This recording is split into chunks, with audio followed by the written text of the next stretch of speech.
السلام عليكم ورحمة الله وبركاته. تكونوا بخير.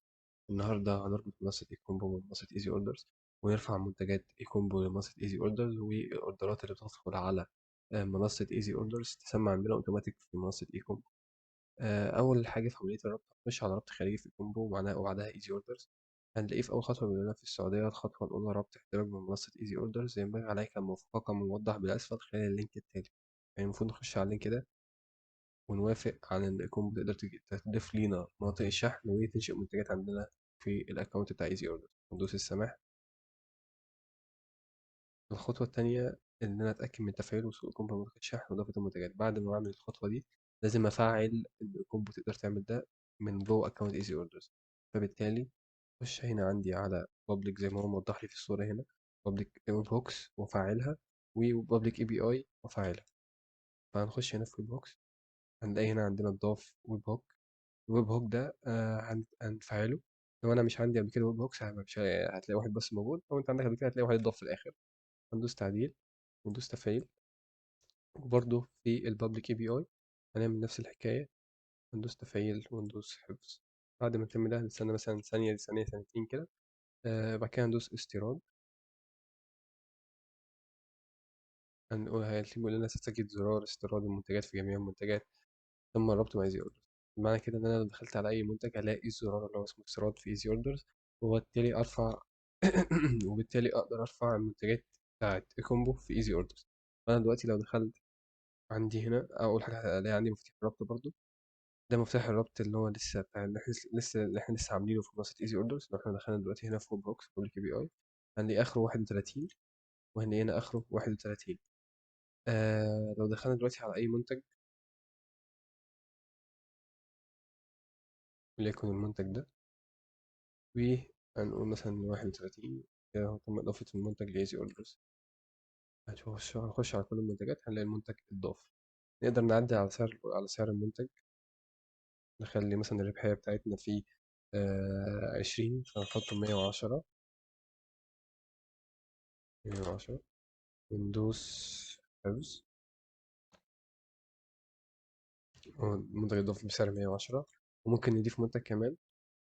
في حاجة برضو المفروض نخلي بالنا منها، إن إحنا لما نيجي نربط نتأكد إن إحنا بنعمل الويب هوك ده، أو بنتأكد من عملة المتجرين. يعني إن أنا موجود على سيستم السعودية في في منصة إيكومبو ومنصة إيزي أوردرز، برضو العملة بتاعة المتجر بتاعي تكون سعودية، عشان المناطق تسمع في مناطق. عشان لو أنت هتبعت منتجات من منصة إيكومبو ومنصة إيزي أوردرز في السعودية، فالأوردرات هتنزل في السعودية.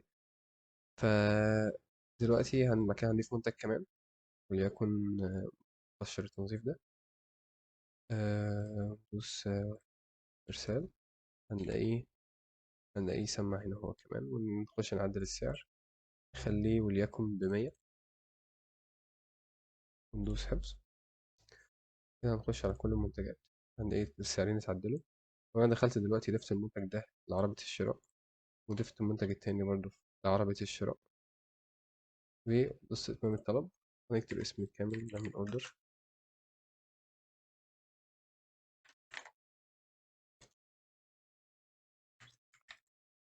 و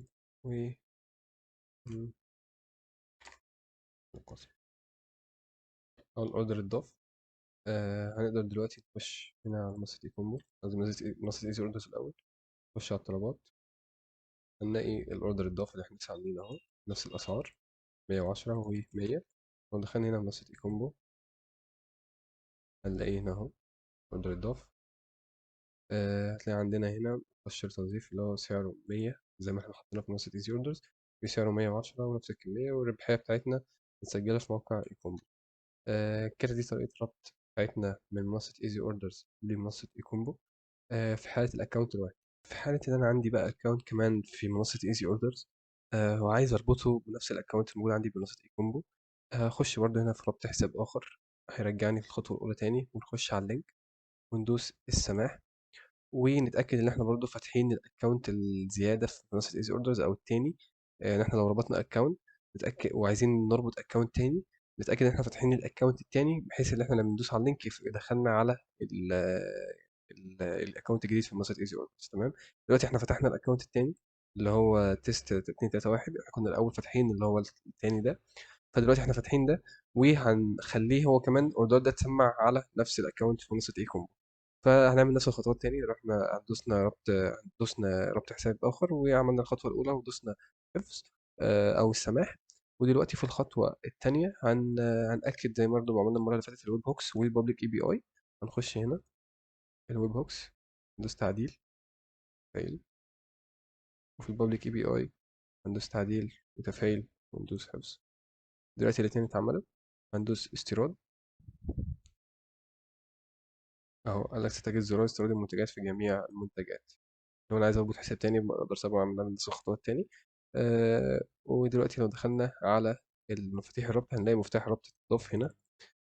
هتلاقي اسمه 03 بي اي، هنلاقيه برضو هنا برضو 03 بي اي. تمام، اللي هو احنا لسه على الاكونت الجديد. لو جينا نضيف منتج جديد، نرفعه بقى من المنتج ده للمنتج التاني، قصدي نرفعه من الموقع كومبو لمنصة ايزي اوردرز، هيبقى بالشكل التالي.